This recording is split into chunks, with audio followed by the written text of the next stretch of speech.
পূর্বস্থলীর ছাড়িগঙ্গা বিনা খরচে মাছ ধরার স্বর্গ। পূর্ব বর্ধমানের পূর্বস্থলী এলাকায় গড়ে উঠেছে এক অনন্য আকর্ষণ ছাড়িগঙ্গা। এখানে মাছ ধরতে গেলে নেই কোনো টিকিট, নেই কারো অনুমতির ঝামেলা। এ যেন মৎস্যপ্রেমীদের জন্য এক মুক্ত আড্ডাখানা। হুইল, ছিপ বা জাল, যে যার পছন্দের সরঞ্জাম নিয়ে নামলেই মিলছে ছোট পুঁটি, ট্যাংরা থেকে শুরু করে 1 থেকে 10 কেজি ওজনের রুই, কাতলা, মৃগেল, বোয়াল কিংবা শোল। হাত ছিপে শিকারীদের ঝুলিতেও থাকছে কয়েকশো গ্রামের বড়সড় মাছ। ফলে শিকারীদের কেউই খালি হাতে ফিরছেন না, বরং দিনের শেষে ভরে উঠছে মাছের ঝাঁপি আর মুখে ফুটছে তৃপ্তির হাসি।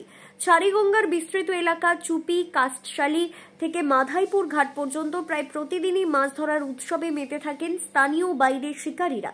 তবে শনিবার, রবিবার বা ছুটির দিনে ভিড় হয় চোখে পড়ার মতো।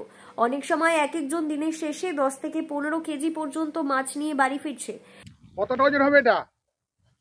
ওই 3.5 কিলোর উপর। 3.5 কিলো? কোথায় হলো এটা? এটা আমরা পাকিলার এখানে রয়েছে। কখন এসেছিলেন? 10টা নাগাদ। 10টা থেকে ধরা শুরু করেছেন? এটা কি হুইলে হলো? এটা হুইল হয়েছে। এটা রুই না কাতলা? রুই। রুই। কিরকম মনে হচ্ছে? এরকম কি মাঝে মধ্যে হয় নাকি? মাঝে মধ্যে হয়, আরো পাই ছোটখাটো। এর থেকেও বড় হয় নাকি? এর থেকে বড় হয়। কত হয়েছে সর্বোচ্চ বড়? আর 7 কিলো 8 কিলো। 7 কিলো পর্যন্ত পেয়েছেন? কি মাছ পেয়েছো আজকে? 1 কেজি ওজন একটা মৃগেল। আচ্ছা, কখন এসে বসেছো? ওই তো 10টার সময়।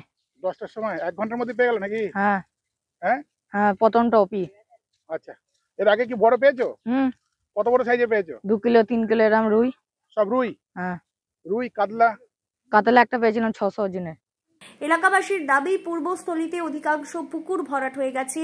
যেগুলো টিকে আছে সেখানে মাছ ধরতে গেলে জনপ্রতি 300 থেকে 500 টাকা পর্যন্ত খরচ করতে হয়। সেই তুলনায় ছাড়িগঙ্গা এখন সবার জন্য উন্মুক্ত। এখানে নেই টিকিটের চাপ, নেই সময়ের বাঁধন। তাদের কথায় বিনা টিকিটে যখন খুশি যত খুশি মাছ ধরা যায়।